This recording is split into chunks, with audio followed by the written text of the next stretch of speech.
Hey everyone, and welcome to Chow's Rambling with Insights, episode number 11.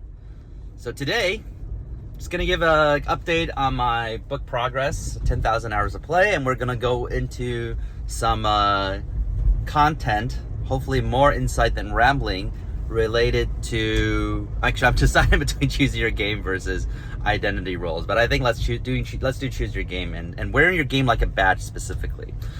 Before that, for those who don't know, I have a book, my second book, 10,000 Hours of Play. Unlock Your Real Life Legendary Success is publishing, I'd say in 2 weeks. So it's pretty exciting. Actually, I'll give you a little bit insider knowledge, but I'll tell that later.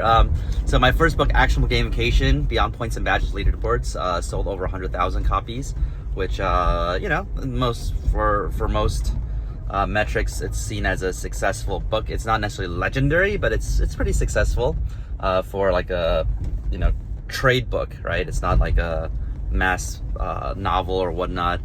And because of that, actually many publishers have reached out to me, and foreign publishers in many different countries gave me a much bigger, like $7,000 of advance just to get the rights for the language of that country, and of course I get royalties afterwards. So few $1,000.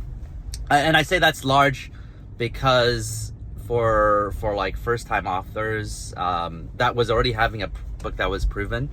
I think it was like, usually it's like 1,000 to 2,000, at the highest 3,000. So this time around, they just said, hey, by just signing up, they'll give me $7,000 straight. So that's pretty cool. The book probably generates about, the first book generates about $50,000 a year. So which is pretty good for effort I put in about, 7 years ago. And just pretty excited about the second book coming out. And there's 6 steps basically, which is number 1 is choosing your game, number 2 is identifying attributes, number 3 is selecting your role, number 4 is enhancing your skills, number 5 is, and we call it step 5 is building your alliances, and step 6 is achieving your quests. And I did tell everyone in the world that I was gonna do a Kickstarter, launching with a Kickstarter, and everyone's gonna promote it, and we had a very cool, ambitious goal of reaching $1 million pledged in the 30-day Kickstarter, which would make us the highest selling non-fictional book on Kickstarter. So that would have been all very, very cool. But we talked to who we consider true experts. There's the difference between the real deal and people pretend to be the real deal. We talked to people who we think are the real deal, and they're helping us, pay $10,000 just for that. And I'm probably gonna spend I plan to spend about $150,000 on promoting the book and everything, because my first book I did not promote it at all. Okay, I just released it and I was behind on running my company, so I went back to work, right?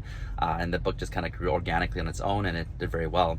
So this time around I'm like, hey, if the book has viral power, it grows organically, then I should plant a very big seed.